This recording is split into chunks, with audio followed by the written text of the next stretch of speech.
Dan anehnya, begitu Wisnu memandang ke noni Belanda tadi, noni Belanda ini wajahnya sobek dan mengeluarkan darah. Semua bajunya ini berlumuran darah. Semua orang yang dilihat tadi sorak-sorai, ternyata waktu itu sudah bergelimpangan menjadi mayat.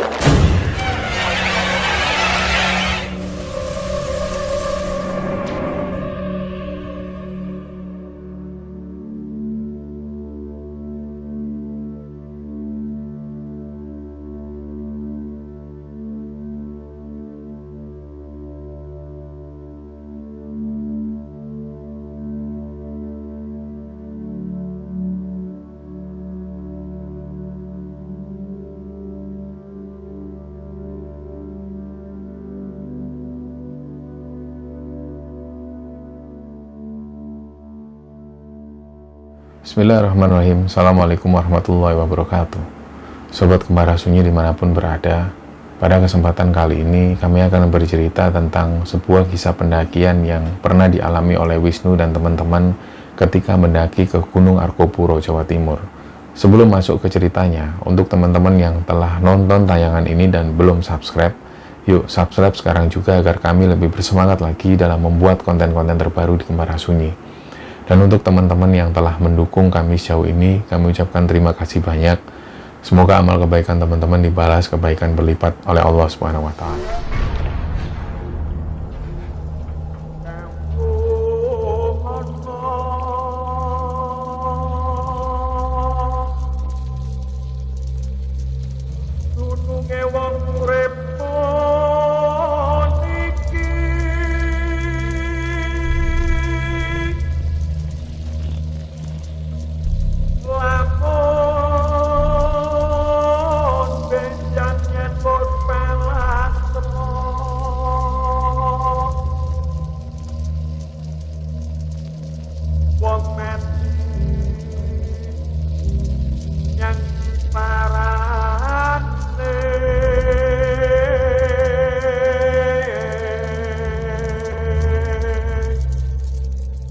Untuk cerita kali ini dikirim oleh sobat kembara yang bernama Wisnu. Wisnu sendiri berdomisili di Cianjur, Jawa Barat. Tapi kebetulan Wisnu ini adalah keturunan dari Bali. Jadi dia adalah darah asli Bali yang kebetulan berdomisili di Cianjur. Jadi ceritanya sebelum Wisnu ini memutuskan untuk naik ke Arkopuro, ada cerita di balik itu semua. Jadi awalnya di tahun 2019 itu Wisnu ini sebenarnya ingin sekali mendaki ke Gunung Semeru. Tapi ternyata pada saat itu di tahun 2019 itu yang Wisnu ingat, waktu itu Semeru ini ditutup karena ada kebakaran hutan yang hebat di sana. Kita tahu bahwa ketika kemarau panjang atau kemarau yang lagi tinggi-tingginya, banyak sekali gunung-gunung ini yang terbakar dan kemudian mengakibatkan penutupan jalur. Nah, pada waktu itu Wisnu cerita, di tahun 2019 itu Semeru ini mengalami kebakaran hebat yang akhirnya Wisnu pun mengurungkan diri untuk naik ke Gunung Semeru. Tapi waktu itu karena Wisnu ini sudah pengen banget naik gunung, akhirnya dia pun cari informasi. Dia cari informasi gunung mana yang masih buka. Nah, ternyata ada satu teman Wisnu ini yang buka satu open trip. Jadi dia punya open trip menuju ke Gunung Raung. Nah, tanpa pikir panjang, Wisnu pun memutuskan untuk ikut open trip ini karena dia berpikir yang penting naik gunung dulu ke Jawa Timur, terus dia pengen mengenal gunung di Jawa Timur selain Semeru lah. Akhirnya di hari yang ditentukan itu Wisnu pun berangkat dari Cianjur, dia berangkat sendirian, dan begitu sampai di stasiun Senen mereka ketemu dengan teman-teman yang lain. Dari situlah mereka kenalan dan langsung menuju ke stasiun Malang. Begitu sampai di Malang, sekitar jam 9 pagi itu, mereka nunggu kereta lagi yang menuju ke Banyuwangi. Sekitar jam 4 sore kereta ini pun datang dan mereka pun berangkat menuju ke Banyuwangi. Sekitar jam 11 malam mereka pun sampai di stasiun Banyuwangi dan langsung mereka memutuskan menuju ke basecamp Kalibaru. Sesampainya di basecamp karena suasana atau kondisi waktu itu capek, Wisnu mengaku bahwa keadaan di perjalanan itu benar-benar capek, akhirnya dia pun istirahat. Dan pagi harinya aktivitas seperti biasa, sarapan, mandi, dan langsung menuju pos. Nah, di pos ini ada briefing yang dilakukan oleh petugas sekitar kurang lebih 30 menitan, dan setelah briefing itu pun mereka persiapan untuk mendaki. Kita tahu bahwa di beberapa base camp, terutama di Gunung Raung ini, dan mungkin juga di beberapa gunung lainnya, ada yang menyediakan jasa ojek. Nah, disitulah mereka naik ojek menuju ke titik terakhir pendakian. Begitu sampai di sana, mereka pun jalan, dan singkat cerita, pendakian ini lancar, nggak ada kendala satu apapun. Sekitar jam 3 sore, mereka sampai di pos 4 di Gunung Raung ini. Nah, dari situlah mereka mulai mendirikan tenda, dan sekitar sore hari, mereka itu melihat pemandangan ada satu kepulan asap dari puncak. Nah, cerita tentang Gunung Raung sendiri, Gunung Raung ini ada satu kaldera di tengah. Di atas puncaknya ini ada satu kaldera yang mempunyai kedalaman sekitar 500 meter ke dalam, dan di pinggir-pinggir ini ada puncak-puncak kecil. Nah, di kaldera inilah yang sering mengeluarkan asap maupun percikan-percikan api. Nah, pada waktu itu ketika Wisnu dan teman-teman melihat ada kepulan asap itu, mereka nggak berpikir negatif, jadi mereka tetap berpikir positif dan melanjutkan ngecamp di sana. Singkat cerita, sekitar jam 9 malam mereka pun tidur, mereka istirahat di situ, dan sekitar tengah malam mereka ini dengar ada suara ribut di depan. Jadi ternyata begitu dicek, ada beberapa ranger ini yang sudah berusaha mengevakuasi pendaki yang ada di atas. Karena ternyata benar di atas ini mengalami gejolak, dan kemudian para ranger ini mengevakuasi pendaki-pendaki yang ada di puncak itu untuk turun. Nah, setelah melihat situasi yang seperti itu, akhirnya Wisnu dan teman-teman ini memutuskan besok pagi ini harus turun, karena nggak mau ngambil resiko lebih panjang lagi. Akhirnya pagi itu mereka pun memutuskan untuk turun, dan sekitar jam 5 sore mereka sampai di base camp, dan malam harinya mereka ngobrol-ngobrol dengan pendaki-pendaki yang lain. Mereka ngobrol-ngobrol tentang pendakian mereka yang gagal waktu itu. Nah, Wisnu pun bercerita pada teman-teman, awalnya Wisnu sendiri inginnya mendaki ke Gunung Semeru, tapi karena Semeru tutup, Wisnu pun memutuskan untuk ikut open trip dan mendaki ke Gunung Raung ini. Tapi ternyata ketika di Gunung Raung ini pun, Wisnu juga mengalami kendala, yaitu ada permasalahan seperti asap yang mengepul dari puncak, yang membuat Wisnu pun gagal untuk mendaki lagi. Nah, waktu itu ada satu temannya ini yang menawarkan ke Wisnu, ya sudah Mas Wisnu, kita naik ke Argopuro aja. Gimana? Mumpung ada di Jawa Timur loh. Nah, Wisnu pun berpikir dalam hatinya, ya juga ya, mumpung ada di Jawa Timur, jauh-jauh dari Cianjur ke sini, sayang juga kalau nggak naik ke gunung yang ada di Jawa Timur. Akhirnya Wisnu pun memutuskan untuk ikut naik, karena dua temannya Wisnu ini juga pengen naik ke Gunung Argopuro. Nah, akhirnya setelah disepakati, besok harinya sekitar sore hari itu mereka pun berangkat menuju ke alun-alun Besuki. Di alun-alun Besuki itu sekitar jam 1 dini hari mereka sampai, dan nggak lama kemudian ada satu orang yang memperkenalkan dirinya sebagai Mas Safi namanya. Dia ini adalah seorang guide Argopuro, dan kebetulan rumah Mas Safi ini dekat dengan alun-alun Besuki dan juga dekat dengan basecamp Baderan. Jadi rencananya mereka ini akan naik ke Gunung Argopuro via Baderan. Nah, ketika bertemu itu mereka pun memperkenalkan diri, dan Mas Safi pun ini mengajak ke rumahnya yang jaraknya sekitar 20 menit dari sana. Dan begitu sampai di rumah Safi ini, ternyata mereka harus nunggu 5 hari. Jadi total Wisnu dan teman-teman ini 5 hari ada di rumah Safi karena nunggu beberapa temannya yang dari Bekasi datang ke Besuki. Karena beberapa teman dari Bekasi ini pengen juga untuk mendaki ke Gunung Argopuro. Jadi selama 5 hari itu mereka nunggu teman-teman dari Bekasi itu. Nah, begitu hari yang disepakati tiba, teman-teman ini datang dan mereka pun janjian di alun-alun Besuki. Dan akhirnya karena ini adalah rombongan-rombongan pendaki yang mereka tidak saling kenal awalnya, apalagi dari Mas Safi sendiri ini juga bawa satu temannya. Nah, untuk mengakrabkan diri mereka pun ngopi tipis-tipis, mereka ngopi sebentar, ngobrol-ngobrol, memperkenalkan diri satu sama lain, dan nggak lama setelah itu barulah mereka berangkat ke basecamp Baderan. Nah, begitu sampai di basecamp Baderan itu sekitar jam 8 malam. Ternyata begitu sampai di base camp Baderan itu suasana ini sepi, nggak seperti biasanya. Tapi selain itu ada 2 orang pendaki yang sudah ada di sana, dan begitu mereka kenalan, ternyata 2 orang pendaki ini juga asalnya dari Jakarta dan kebetulan mereka belum naik. Jadi dari situlah mereka bersepakat untuk mendaki bersama. Nah, kita tahu bahwa Gunung Argopuro ini adalah gunung dengan trek terpanjang. Jaraknya kalau kita tempuh dari Baderan menuju ke Bremi itu sekitar 40 km lebih. Jadi memerlukan berhari-hari untuk mendaki ke Gunung Argopuro ini. Nah, Gunung Argopuro ini mempunyai ketinggian 3088 meter di atas permukaan laut, dan sebenarnya ada 3 puncak di sana.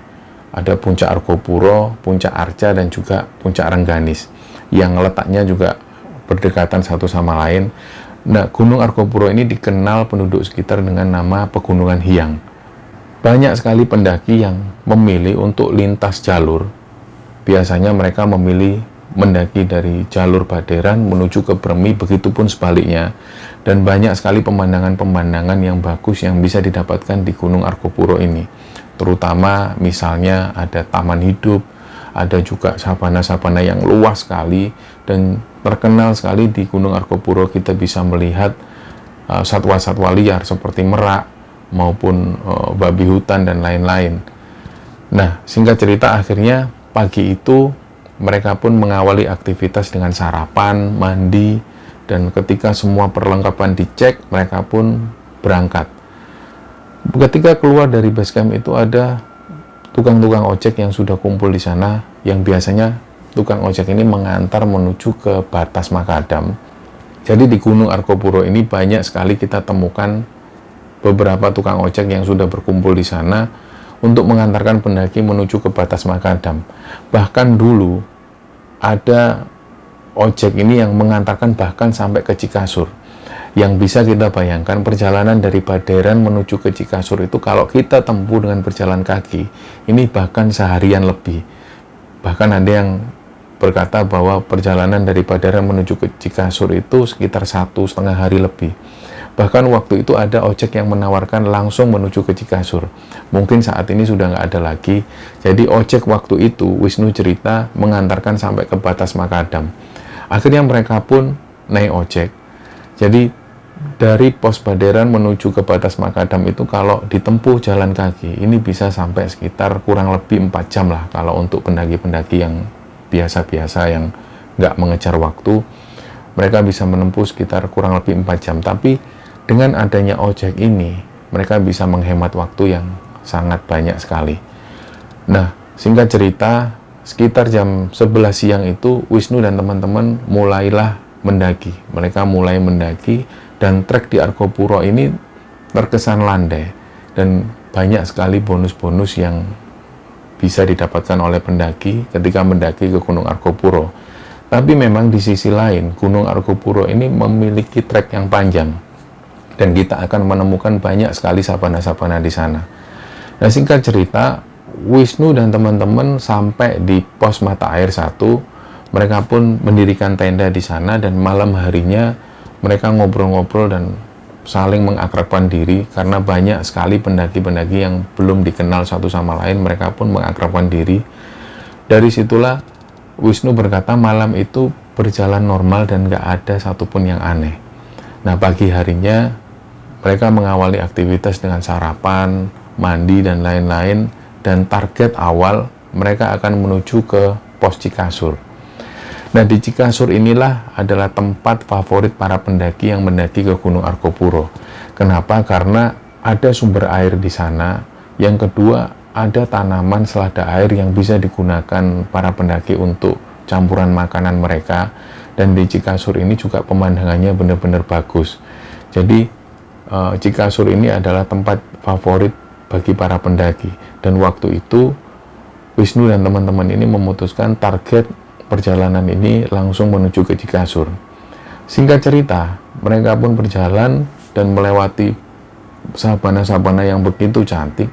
Sampai akhirnya jam 1 siang mereka sampai di Cikasur, dan mereka istirahat sebentar di sana, ngopi-ngopi, foto, dan nggak lama kemudian ada saran dari Mas Syafiq itu yang merupakan guide ini. Waktu itu Mas Syafiq bilang, sebaiknya kita melanjutkan perjalanan supaya nggak ketemu malam, kita langsung menuju ke Cisentor. Nah, akhirnya Wisnu dan teman-teman ini pun sepakat, ya sudah, kalau gitu kita lanjutkan perjalanan. Akhirnya perjalanan pun dilanjutkan. Mereka pun melalui perjalanan dengan trek yang nggak terlalu menanjak, melintasi beberapa bukit. Dan waktu itu Wisnu cerita, rombongan ini dibagi 2 kelompok. Jadi kelompok pertama itu rombongan Wisnu, dan kebetulan ada sekitar 4 orang yang berjalan lebih dulu. Dan waktu itu Wisnu ini ada di bagian terakhir. Jadi Wisnu ada di terakhir sendiri, dia pun jalan. Mungkin waktu itu Wisnu ini juga merasa dia sendiri sering berhenti ngambil foto, ngambil video, bahkan istirahat sebentar. Nah, waktu itu sekitar jam 5 sore, Wisnu ini nggak terasa, ternyata teman-temannya ini sudah meninggalkan Wisnu. Dia pun sendirian di situ.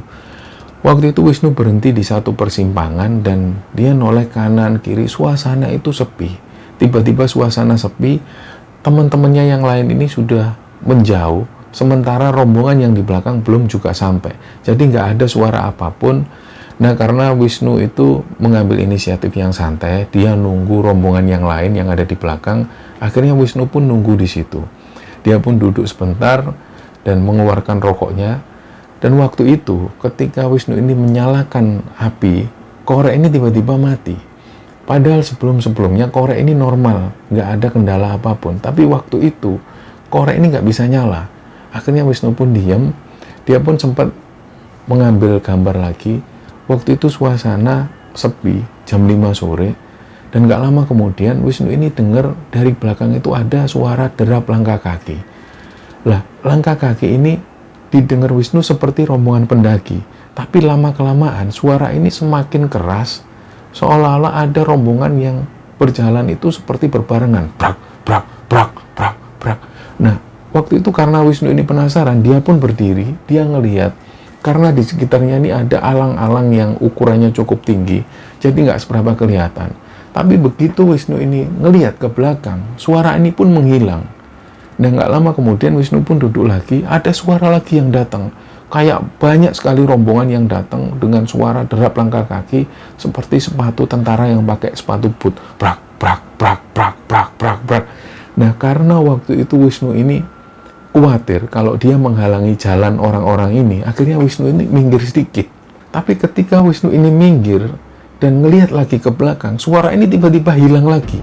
Nah, kejadian itu sekitar 4-5 kali terus seperti itu, suara derap langkah kaki. Nah, Wisnu pun diam, dan gak lama kemudian sekitar 30 menit berselang, teman-temannya ini datang, rombongan yang di belakang. Nah, waktu itu Mas Syafiq ini yang guide itu sempat tanya, "Loh, kok di sini Mas Wisnu?" "Iya, tadi aku soalnya lagi foto-foto santai, ketinggalan teman-teman, makanya aku nunggu di sini." "Oh ya sudahlah, ayo jalan yuk." Akhirnya Wisnu pun dengan rombongan yang belakang ini jalan, melanjutkan jalan. Mereka pun menuju ke Cisentor. Nah, begitu sampai di Cisentor, mereka pun mendirikan tenda dan ngobrol-ngobrol, saling bercanda satu sama lain.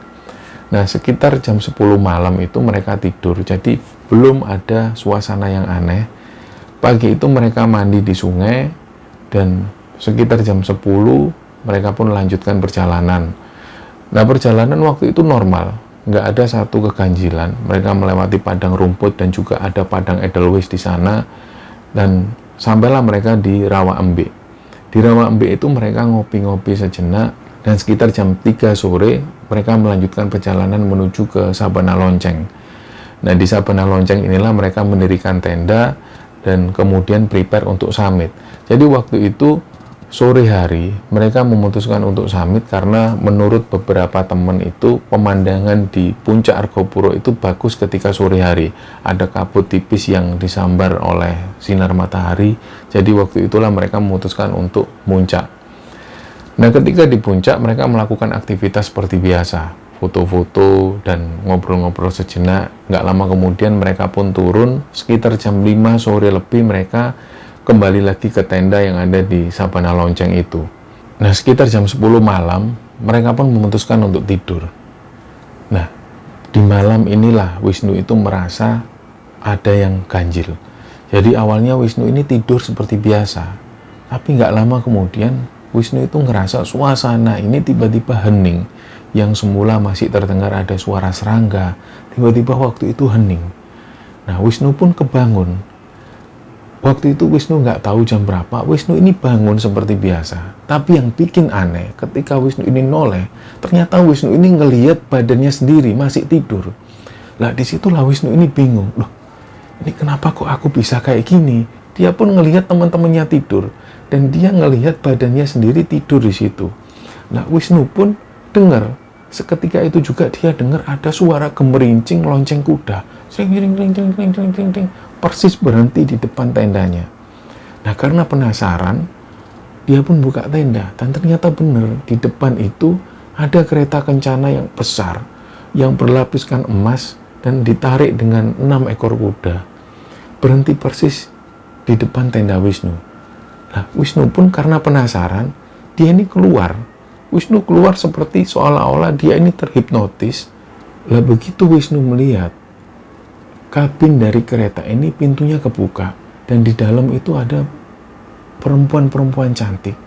Wisnu pun ini masuk. Entah apa yang membuat Wisnu itu seperti itu, Wisnu ini tiba-tiba masuk ke situ, dan dia melihat ada beberapa perempuan yang kalau waktu itu Wisnu ingat ada sekitar 6 perempuan, dan ada 1 orang perempuan yang cantik, dan dia ini berbeda dari perempuan-perempuan yang lain yang ada di situ. Jadi seolah-olah dia ini kastanya yang berbeda. Perempuan ini pakai mahkota, dan begitu noleh ke arah Wisnu, Wisnu ini kaget. Ini perempuan kok cantik banget, nggak pernah aku ngelihat perempuan secantik ini. Nah, saking tercengangnya Wisnu itu ngelihat seperti ini terus, perempuan ini senyum ke arah Wisnu. Dan nggak lama kemudian, pada saat Wisnu itu tercengang, kereta ini pun jalan. Gerincing. Lah, Wisnu kaget, dia noleh ke arah kanan, dia ngintip dari jendela. Begitu Wisnu noleh, ternyata ini suasana seperti suasana pedesaan. Jadi dilihat ada orang-orang yang bertani di pinggir jalan, ada juga orang yang beraktivitas seperti berjalan kaki. Dan gak lama kemudian kereta kencana ini membawa masuk ke satu gapura. Wisnu itu ngelihat bener, di gapura ini ada 2 orang yang jaga di sana. Pojok di sebelah kanan dan pojok di sebelah kiri. Tapi yang membuat Wisnu aneh, begitu mendekati pintu gerbang itu, Wisnu itu ngelihat dirinya sendiri di situ. Jadi yang jaga gerbang itu adalah Wisnu sendiri, dan masih pakai baju seperti yang digunakan Wisnu ketika tidur di tenda. Lah, dia pun kaget. Loh, kok aku ada di situ? Begitu Wisnu ini ngelihat ke orang ini yang wajahnya mirip sekali dengan Wisnu. Sosok ini pun ngelihat ke arah Wisnu. Jadi mereka pun saling pandang satu sama lain. Lah, Wisnu itu pun heran. Kok bisa kayak gini? Lah, begitu mereka masuk di gapura, di situ ada banyak sekali orang dengan dandanan-dandanan seperti busana masa lalu. Mereka ini berlarian mendekati kereta kencana itu seperti menyambut kereta kencana ini. Dan ada yang manggil nama Kanjeng, ada yang manggil Dewi, ada yang manggil Ndoro Putri. Kayak seolah-olah mereka itu senang semua. Lah, Wisnu itu heran dengan pemandangan itu. Dia noleh kanan kiri disambut. Begitu kereta ini berhenti dan pintu ini terbuka, Wisnu ini pun turun, disambut orang-orang. Nah, Wisnu sekali lagi melihat putri ini masih ada di dalam kereta dan nggak turun. Begitu Wisnu ini turun, Wisnu itu ngelihat ada keraton dengan ukuran yang besar. Dan yang bikin aneh, dari keraton ini keluar satu noni-noni Belanda.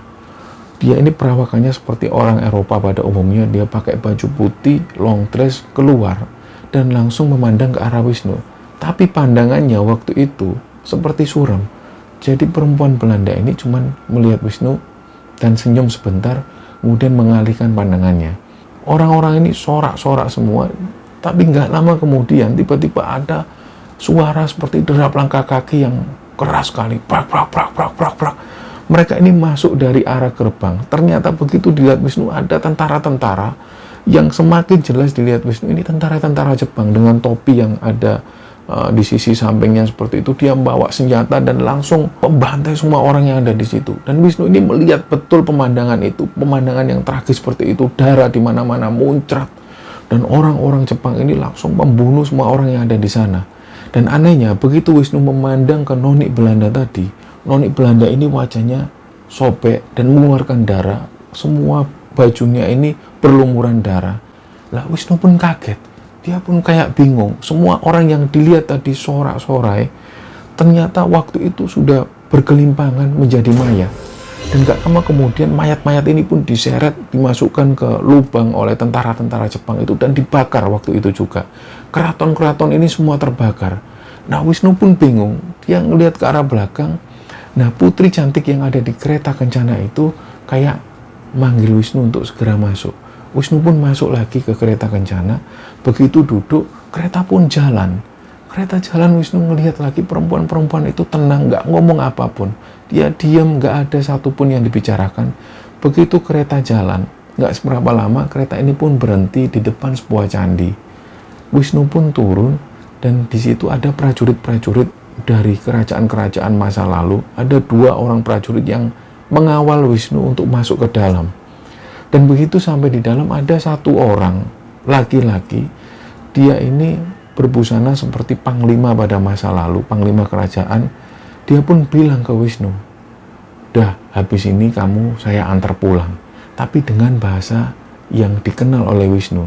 Bahasa ini nggak asing didengar oleh Wisnu. Bahasanya menurut Wisnu waktu itu seperti bahasa-bahasa masa lalu dan lebih terkesan seperti bahasa Bali. Jadi Wisnu waktu itu kenal banget bahasa ini. Orang ini bicara dengan bahasa Bali, tapi bahasa yang halus sekali, yang Wisnu waktu itu mengerti sedikit, tapi nggak paham terlalu banyak. Jadi intinya, laki-laki ini ngomong ke Wisnu, "Kamu akan saya antar pulang." Dan nggak lama kemudian Wisnu ini pun diantar. Dia masuk ke satu pintu. Begitu Wisnu ini masuk, ternyata disitulah Wisnu ini sadar. Dia itu langsung bangun dan batuk-batuk. Dia sudah kembali di dalam tenda dengan kondisi yang batuk-batuk. Seolah-olah dia itu haus, kayak baru berjalan jauh banget. Dia pun cari minum, dia minum. Wisnu minum. Dan minum ini sampai dihabiskan oleh Wisnu. Dilihat jam, ternyata sudah jam 5 subuh. Nah, karena waktu itu Wisnu ngerasa badannya capek banget. Dia kayak seolah baru berjalan jauh banget. Dia ngerasa capek dan akhirnya Wisnu melanjutkan tidur lagi. Nah, sekitar jam 8 pagi barulah Wisnu ini dibangunkan oleh salah satu temannya, karena beberapa teman sudah mau muncak lagi ke puncak Rengganis. Akhirnya Wisnu pun bilang ke teman-temannya, "Iya, tunggu sebentar, aku mau ikut ke puncak Rengganis." Nah, Wisnu pun jalan. Begitu sampai di puncak, Wisnu ini kaget karena ada puing-puing candi yang Wisnu itu kayak baru pernah melihat bangunan ini. Loh, ini kayak bangunan yang pernah tak lihat, tapi sudah bentuknya seperti puing-puing. Kita tahu bahwa di puncak Rengganis itu ada puing-puing candi yang berserakan, dan ada satu tempat seperti situs yang diklaim sebagai taman-taman di sebuah keraton. Nah, di tempat inilah dipercaya sebagai tempat Dewi Rengganis mendirikan keratonnya di Gunung Argopuro. Nah, waktu itu Wisnu ini nggak paham tentang itu. Yang Wisnu tahu, dia ini melihat bangunan-bangunan candi yang berserakan itu pernah dilihat Wisnu.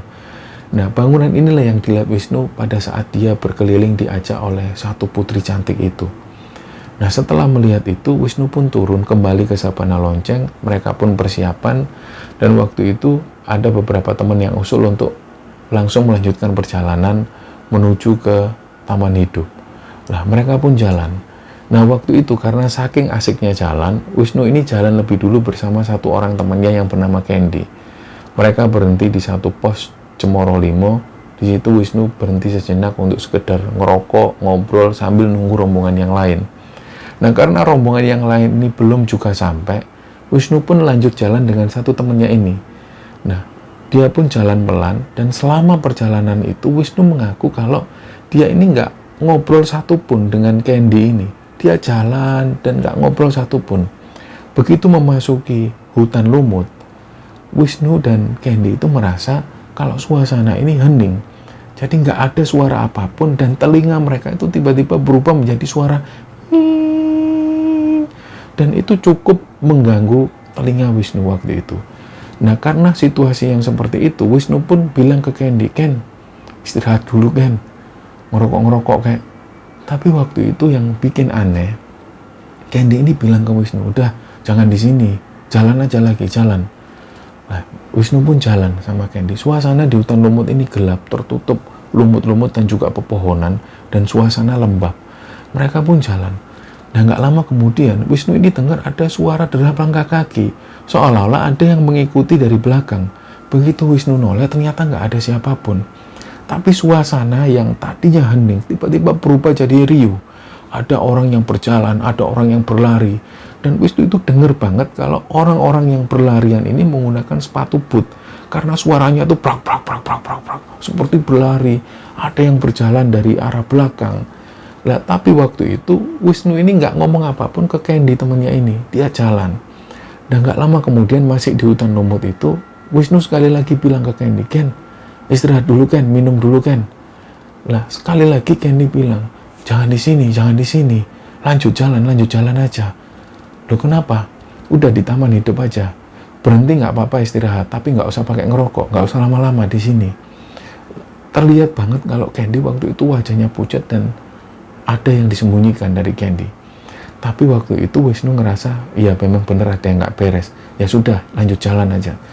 Lanjutlah mereka jalan. Nggak lama kemudian mereka melihat hutan-hutan ini sudah mulai terbuka, pertanda bahwa mereka sudah sampai di taman hidup. Begitu mereka sampai di danau taman hidup, mereka pun ambil air, membuat kopi dan ngerokok di situ. Mereka pun baru bisa menikmati. Tapi mereka sama sekali nggak membicarakan tentang apa yang baru terjadi di hutan lumut itu. Mereka diam sambil nunggu rombongan yang lain datang.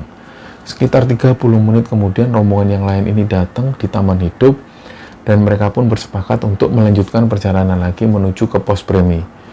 Akhirnya mereka pun jalan, dan sesampainya di pos premi itu mereka nggak mengalami kejadian apapun.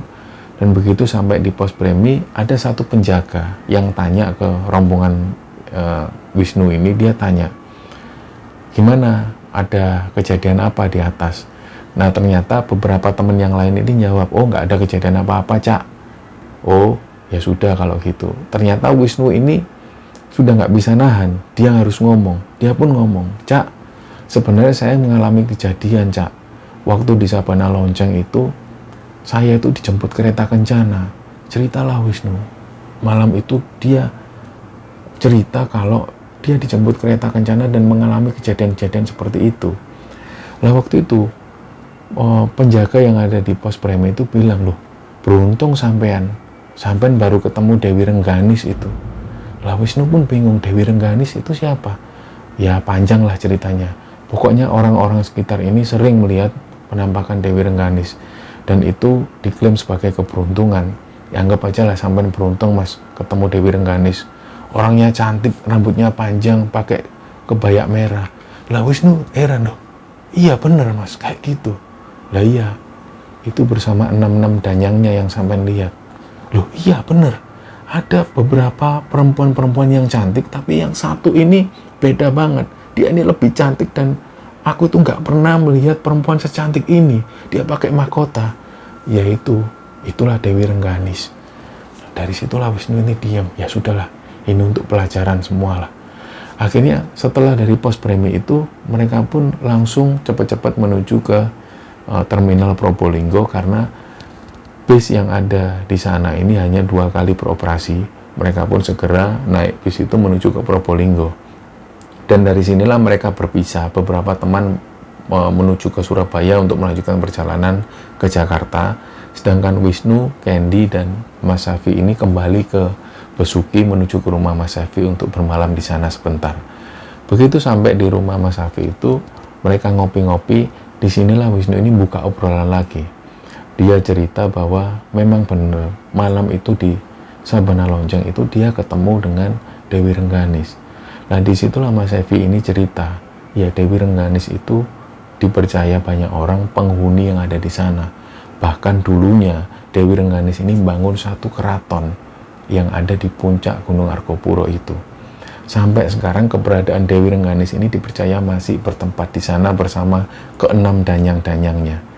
Nah, disitulah Wisnu menjadikan ini satu cerita yang benar-benar nggak bisa dilupakan seumur hidupnya. Nah, waktu itu Wisnu ini penasaran dengan Candy. "Ken, sebenarnya ketika di hutan lumut itu kenapa kok kamu nggak mau diajak istirahat?" Nah, disitulah Candy cerita, "Wah, kamu nggak tahu loh. Waktu kita jalan di hutan lumut itu, kanan kiriku itu aku ngelihat banyak sekali tentara Jepang. Begitu aku noleh kanan, ada tentara Jepang yang nggak ada kepalanya. Dia cuma pakai seragam tentara dan semua bajunya itu berlumuran darah. Sebelah kiri itu ada tangan yang bergeletakan. Dan aku lihat orang itu lalu lalang.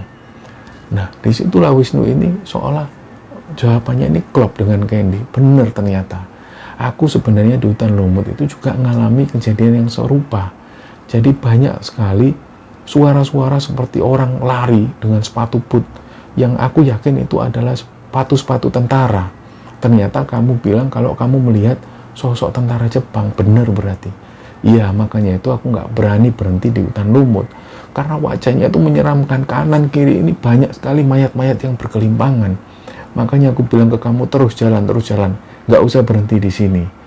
Nah, dari situlah Wisnu itu merasa perjalanan dia menuju ke Argopuro itu adalah perjalanan yang banyak sekali cerita.